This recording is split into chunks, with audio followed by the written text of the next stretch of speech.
we're going to give that a go.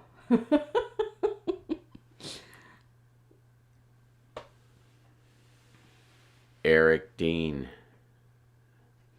Okay. Is the sound working? Yes, sound is live. Okay. It was the weirdest thing. Sound is on. It had just switched to a different thing. There we go. Okay, good. Sound is on. Yeah, wife told me, whoop, whoop, whoop, the audio's not working. Hello to Eric. Oh, buddy, we're going to see you soon. Yep. Good to have you with us. Yeah, a little trouble with the audio there a minute, but good day to you this day. It is May 27th. What day is this? It's a good one, but what day is it? Is it 27th today? It is the 27th. My calendar here. By the way, this is Iceland, and it's a calendar that we made. We'll tell you about that soon, but today is May 20th. Yeah. Tell us who... Huh? Is there some... This is a calendar that we made, and we're going to have 2021's. Right, that's a waterfall in Iceland, and it jives with our 7 streams. But we made a Christian calendar with all kinds of Christian highlights, heroes, famous pastors, birth dates, death dates, missionaries, preachers, prominent Christians, hymn writers, and so the 2021 comes out. We'll have new artwork, and I love it. See, look at. I did not plan on doing this morning, but I'm doing it now. Today, 464 years ago, today, John Calvin died.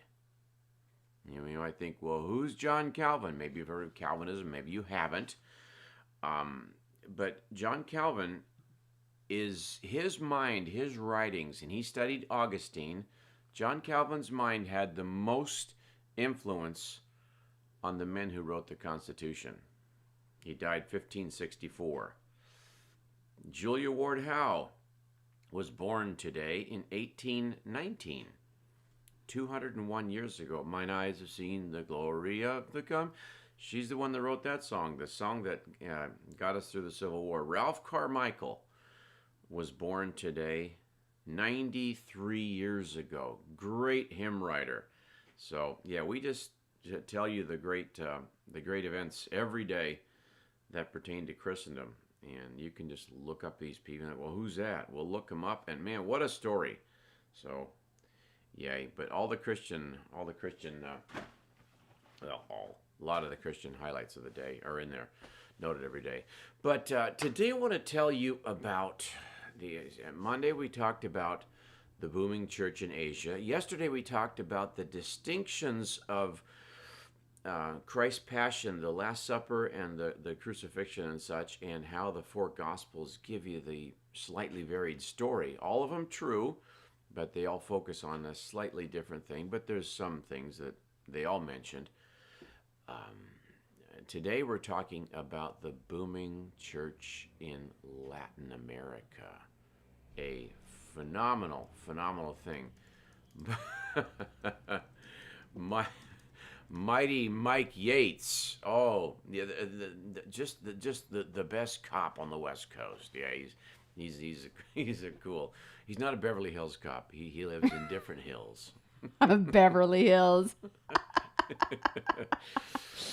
Yeah. Oh, and I did want to mention, I talked about the 12 disciples last Friday, and I came upon a quote from a rather poignant author, and he said, they all died violently, and he said, and that is so much better than dying in sin. I thought, that's a good point.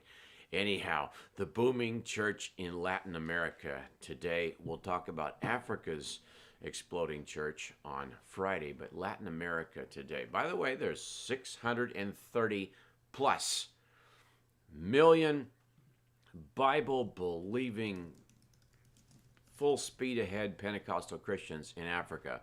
The population in the USA is doubled in Africa by just the believers in Africa. There's twice as many believers in Africa as there are people in the USA. If you can eat that stat in 2 days, I'll tell you the rest of the story about that, more of it. It's really fascinating. But I'm going to give you the amount of believers that there are in South America. It's very, very impressive. And the biggest thing I ran into reading up on the booming church in South America is people use the word astonishing. They said the growth of the charismatic and Pentecostal church in South America is nothing shy of astonishing. I read somebody else and they say, yep, the charismatic church in Brazil, the growth is astonishing. And also I've scheduled something next week already, and it pivots off of one man. It really is amazing what God can do with one man, no matter what his sex is, male or female. What can happen off of one man who is wholly dedicated. Somebody sat in a room in Los Angeles 114 years ago and said, God, I'm not moving until you tell me what to do next.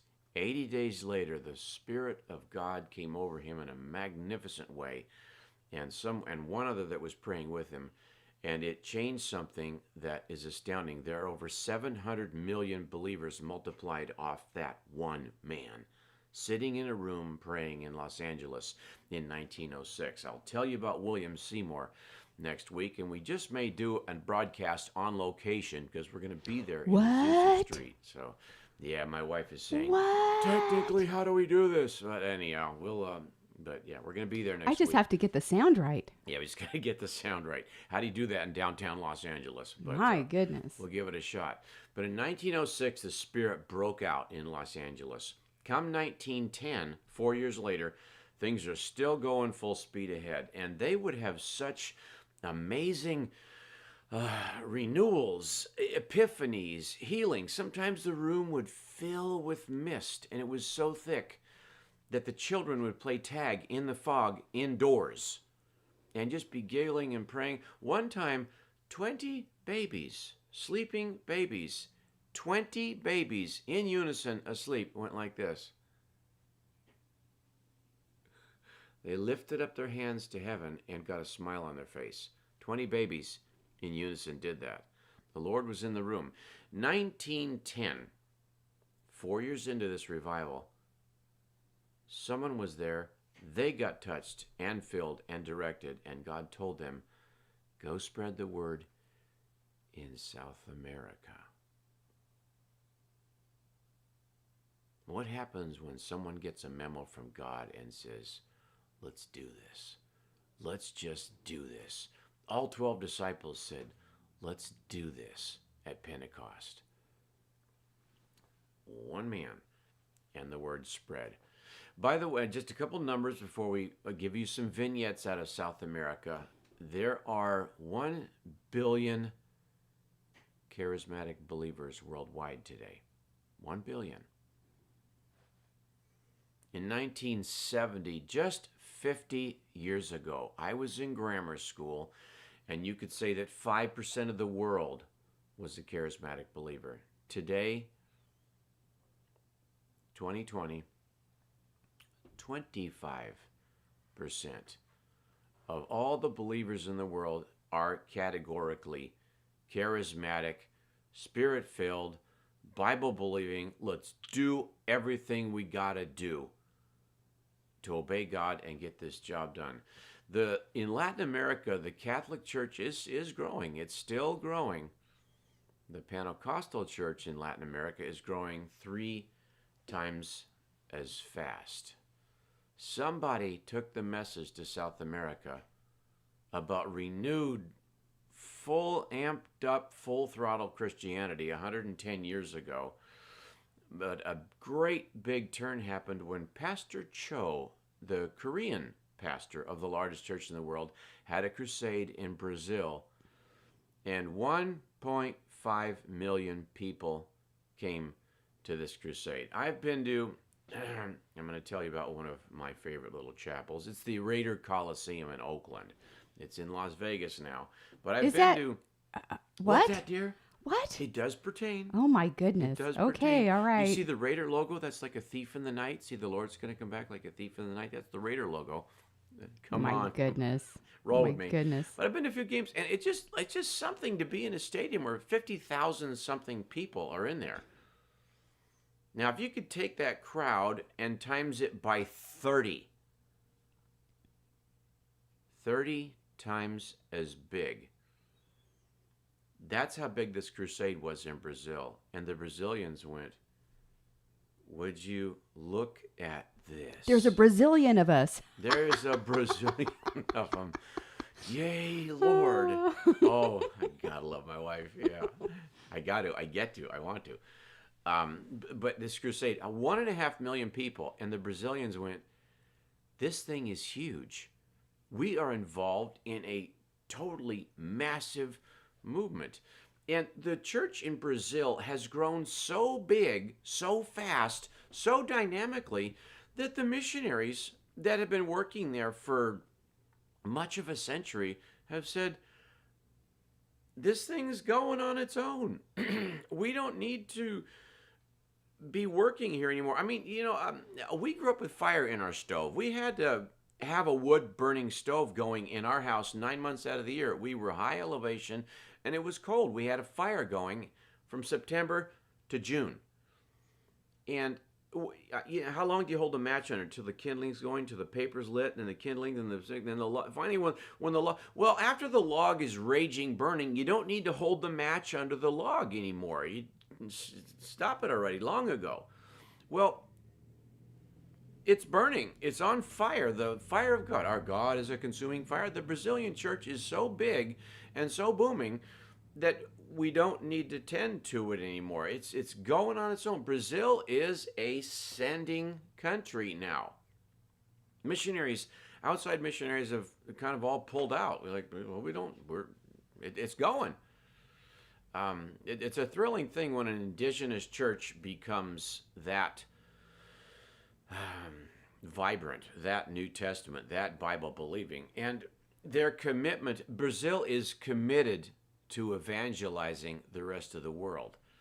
It's astounding to me that South American missionaries have fanned out and hit the world. I'll give you a stat in just a sec. But what happens when you commit to be a sending, functional Christian? You think, well, we got to go here, we got to do this, we got to print these Bibles. That takes resources. Brazil as a country, they had a stadium gathering and they said, we are pledged now to be a sending church. We're going to do Matthew 28, go into all the world. But South Americans weren't thinking like that a generation or two ago, but they are now. And what has happened? Did you know that oil has been discovered right offshore off the Brazilian coast? It's like a decade or something ago. What happened is they committed, and shortly thereafter they discovered oil, and it dwarfs the oil reserves of the Middle East. The wealth that comes with that. And what has happened is the Brazilians said, hey, we're going to obey God, we're going to follow God, and God said, okay, I'll finance the movement. They discovered oil right concurrently following this. So they have the resources to do this. You've heard of Embraer? Never, kind of didn't even really hear of this plane company a whole lot not long ago. But the Embraer Brazilian plane company is so prominent now. Boeing wanted to buy them. You think, what's that got to do with it? The wealth that's matched the commitment so they can finance this evangelizing movement. That's the biggest thing that impresses me about the American economy that has exploded since following the Civil War. Mary Ellen Mola, good to see you. Elisa, yay. Eric Dean, you're the dude. Good having you coming on. Punch the share button. I think I said that right. Also, for those who are just joining us, Drake is covering how the church is growing in Latin America. Booming isn't a sound thing. It's a numbers thing. Yeah, it really is. Although with numbers, there is greater sound, greater prayer. Yay. I get it. And music. Yes. Okay. Yeah. So the church in Brazil is booming. The church in Brazil is financed. The church in Brazil is sending. There and the numbers of the church in Brazil is amazing. And the Amazon, all this, oh, the Amazon's getting burned, it's getting flattened, all these developing things, oh, blah, blah, blah. You know what's going on in the Amazon? The Amazon is getting evangelized. That's what they're panicking about. We have a friend that plants churches, and just as fast as you can throw seed in the ground, the church in the Amazon is, wow, I flew over the Amazon. And I'm telling you, for 6 hours flying across the Amazon, you can't see the ground. The jungle's that thick. And the river's in there and everything. So that's And what's we going helped on. produce a movie about a missionary in the Amazon. Yeah, It's yeah. called Amazon Arising. Amazon And actually, Arising. it's on Amazon. If you can find that, If you can handle all that watch it. Amazon. It really is amazing. It is great. It's called Amazon Arising. Joy in the Jungle? I have to look at the poster. Yeah, Joy in the Jungle. Oh, my wife may be able to do a zoom of the photo. Yeah, of the well, poster. I don't know. Yeah, that might not be able, but it's there. It's available on. And you can see it. It's great. It's fun. We're not in the movie because we're not in the Amazon. Yeah, we But just it's all about producers on it. Jungle Jen. But anyhow, Sao Paulo, Brazil. The chief of police is a Bible-believing, go-for-it Christian. He has his policemen evangelizing the city. He says part of his plan is, we think, okay, there's a drug here, there's a terror cell here, we got to watch this stuff. They said, okay, there's a church here, this is what they do at their briefings. There's a church here, there's no church in this block right here. Paco Wal Valdez, want you to see that you get a church planted right in there. The police are leading the cell groups and organizing and overseeing the cell groups of Sao Paulo, Brazil. I was in Sao Paulo, Brazil just 5 years ago, and the place is on fire for God. And here's one. I like these little freaky stories, but George Otis, a friend of ours, who he's been in the hills right outside the city, and they go to these prayer meetings to go up above the city and look out over the city while they pray for the city, and they're in the jungle. I mean, the city ends and bam, the jungle starts. It's not a progressive thing. The street ends and jungle's right there. They go up in the hills, and they say they like going up at dusk to pray. And this is just what he told me straight on live. He said when they head up into the hills at dusk, the leaves softly glow and light their path. And as they walk up to this place, they can just see a soft glow, and it looks like the leaves are little light bulbs. Oh, that didn't. Well, Moses' face wasn't glowing. Well, hey, God there's has been lit some their path. bioluminescence too. I mean, recently, like in beaches of SoCal. So God's lighting up all kinds of places. Signs and wonders in the final days. And they said, George told us, he told me this live. We're in the same room. We're just sitting 8 feet apart. And he said, somebody said to him, George, it's happening. What? They look up, and as the sun went down, the lights in their path came on. It's sort of like they're walking. Here's the lights, and they're just walking. And the path was lit right in front of them. On the way down, the path was lit right in front of them. And they look behind them, and after they leave, the leaves go dark again. The Lord is a lamp unto my feet and a light unto my path. Do you really believe that verse? These people really believe it. This is just phenomenal stuff that goes on. As if you're gonna if you're going to pray for the city, I'm gonna provide light for your feet and a light to your path. I love stuff like this. Didn't they kind of show that too on Avatar, Drake? Yeah, well, the concept is Yeah, the lighting of the. I mean, I think I saw that there, so it's totally yeah, but God awesome. does Hey, Alexander and Angela Dean. this. Hey, bro, man, I met Alexander Calderon. Bro Calderon, the guy is a on-fire rapper. Check his stuff out. My goodness, met him, boy, a heart on fire. Met him at a gas station in Southeast Washington last night. What a dude. Oh, cool. Dude. Very inspiring.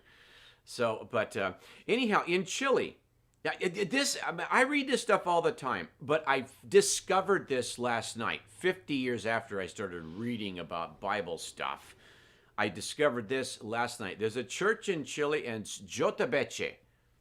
It is the second largest church in the world. Are you sitting down? This church in Chile, 350,000 people in this church in Chile.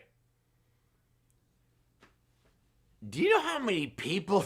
This is over 1/3 of a million people in one church. I mean, I was in a church in Korea and I sang "Then Sings My Soul" with 1 million people. I slumped into my chair and wept like a child. 1/3 of a million, second largest church in the world, single church, is in Chile. This is what's going on. Let me give you no. Bolivia. A rule by the president who resents this has been going on. I don't know if this is, I think this is in the last decade. Aaron says, I just stood up. You said if he's sitting down, he says, I just stood up. Hey, Jen Gotson Chandler.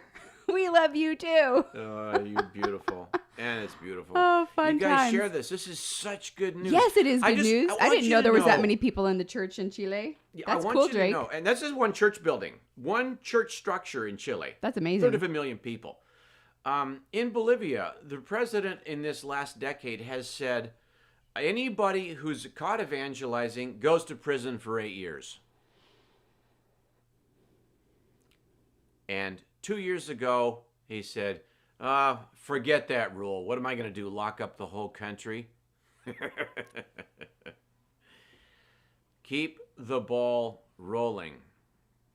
And the news just about Bolivia is too much to summarize. But I want to give you one little story about Bolivia. And we heard this live because wife and I have been to South America, I think 17 different trips. I done 17 and wife has come He always goes more than me. Half I of- mean, and, let's just face it. But I have been several times. So Yeah, 5 of our children have come with us Yeah. on these trips to South America, and they did a little Christian hip hop routine, and it was so red hot with a boy band, a very catchy boy band out of Yeah. Yakima, Washington.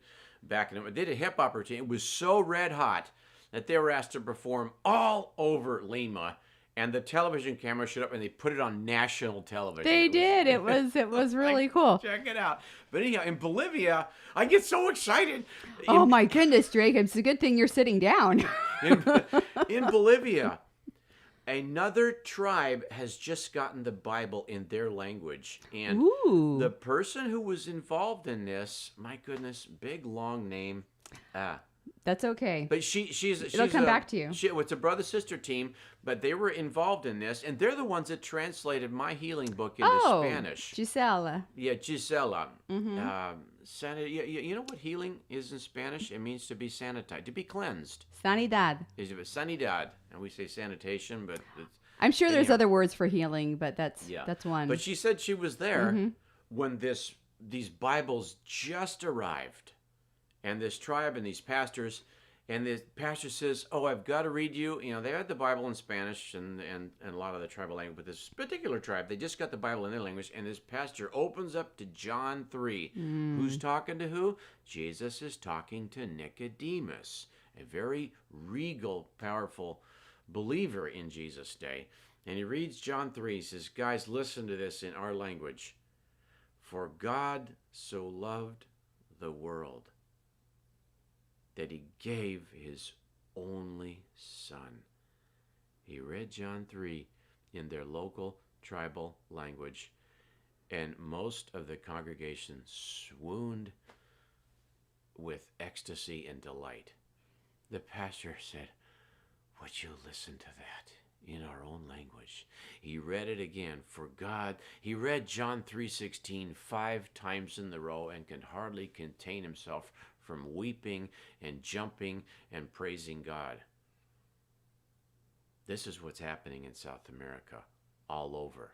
If you can find a way to get Wycliffe Bible translators farther in, if you can find $1 million and give it to Wycliffe, great, do it. Or But anyhow, it doesn't have to be $1 million. Yeah. It could just be 5, 10, Yeah. 20, whatever. Yeah. I mean, don't like it's lottery talk, by the way. amazing it's amazing too if so many people band together and help out on that. That's amazing. And plus, oh Drake, I like how you're looking at your little wife in the I corner. think I'm looking at you right. Yeah.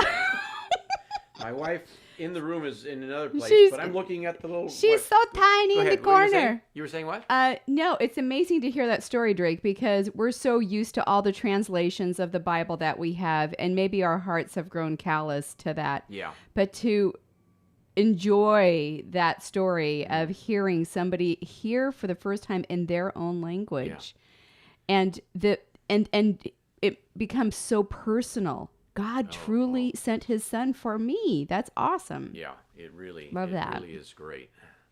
So, but translating the Bible, I have been to 3 translation stations in the Asian interior, up country in Thailand, and they're translating. It's sort of like, coming across little huts where it's going on. It used to take 30 years. With computers, if you put a full team on it and computerize it and go at it full speed ahead, these translations are being produced in 2 years now. Takes a little bit longer to perfect it and totally finish it and bind it. But a lot of the work is done in 2 years. This is why God allowed us to invent the computers, if you want my opinion. If you don't want my opinion, that's still the truth. So here, numbers about the missionaries. In 1990, there were 200 South American missionaries in the world, fanned out throughout the world. 200, 30 years ago. Today, it's over 28,000 South Americans who've realized, hey, we need to be part of the sending team too. News out of Honduras. I just got to give you a couple pictures. I saw pictures of churches in Honduras last night. I said church Honduras, and I searched, and I saw one packed, massive auditorium after another. Here's El Salvador. Drugs, crime, MS-13 El Salvadorian gang. Here's the real news from God out of El Salvador. There's a 10,000-seat church in El Salvador. They have 6 services every Sunday. 3 short years ago, somebody asked them about your church, and he says, man, I hear you're up to 20,000 people. He says, 20,000? That was 3 years ago. We're almost 50,000 people now. One church in El Salvador. That's what's going on. Another sanctuary in El Salvador has 30,000 seats, half the size of one of our football stadiums in the USA. And they asked, well, how many people go here? He says, man, we don't even know. They haven't even stopped to count yet. They're busy feeding the sheep. They're not even counting them. 30,000 seat sanctuary, another 5,000 seat sanctuary, 5 services a Sunday. They're over 22,000. Last I heard, they're at 22,000. Guatemala, as of 1990, 30 years ago, I've declared they are half evangelical. Half of the entire country of Guatemala. What happened? The president said, you know something? I've seen Sleepy Church. I've seen Live Church. I'm a Pentecostal, Bible-believing, Spirit-filled Christian. The president of Guatemala says this on national media. And the rest of the country, I'm in. I've taken 2 teams to Guatemala to help build a church. And 5-story thing, full facility with school and a youth center and a worship center. It's, oh my goodness. And it was just so exciting. And so one of the days we were working, and this airplane's going over. You know, we live in wheat country, and there's crop dusting, and they fertilize from the air sometimes. There's an airplane flying over Guatemala City. And when you're in an airplane, you're covering the length of a football field every 2 seconds. This guy's reaching, he's strapped in with an open door. He's reaching in and grabbing a fistful of gospel pamphlets and throwing them out. Reaches another one. Every 2 seconds, he throws out another wad of biblical tracts and just and they just fall to the ground. We would arrest a guy like that so fast today, but the president, the police go, hey, the word's got to get out. Let him do it. He flies over the city and throws little Bibles out of his airplane. I'm like, I'm like, wow. You know, so anyhow, pretty neat stuff. Peru. There's a Peruvian missionary who has fanned out into Iran and opened a coffee shop. And a Peruvian. And he blends right in. Wears a cowboy hat. His coffee shop is the hottest thing in the country. People walk in for a cup of coffee to this shop in Iran, and I said, "What is it in here? This place feels alive." And the line is clear out the door. Everybody wants to get a cup of coffee from this Peruvian living in Iran. Venezuela, loads of watermelons leave for Iran regularly. It's a Christian, runs a watermelon farm in Venezuela, and he's taking watermelons to Iran, and he says, every missionary that wants to get on the ship, go ahead. There's room for you. It's ascending. Let me give you a final number here. 92% of South America will tell you they're a Christian. Do whatever you want with that stat. There's over 157 million. Oh my goodness. I look at a stat. That was 20 years ago. 550 million people in South America will tell you, I'm in for Jesus. 550 million. There's more Bible believers in South America than there are human beings in North America. This is what's going on. And I say this all the time in my ministry. Folks, if you're following Jesus, the TV is lying to you. You are not part of a dying movement. You are part of the biggest thrusting, growing, thrashing, expanding movement in the history of the world. On the Jesus team, the church is not dying out. The church is booming like vines in a jungle. It just continues to expand. Hang in there with Jesus. Keep going with Jesus. Keep learning about Jesus. I'll tell you more every day. Share this. Love having you with us. It's great being together. Tomorrow morning, and we just had a couple people ask, well, what's this thing about Herod in the Bible?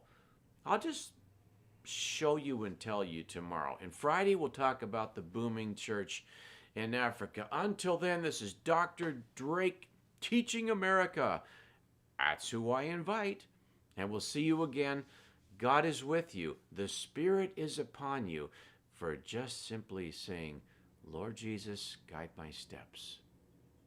And he says, okay. Proceed in his love.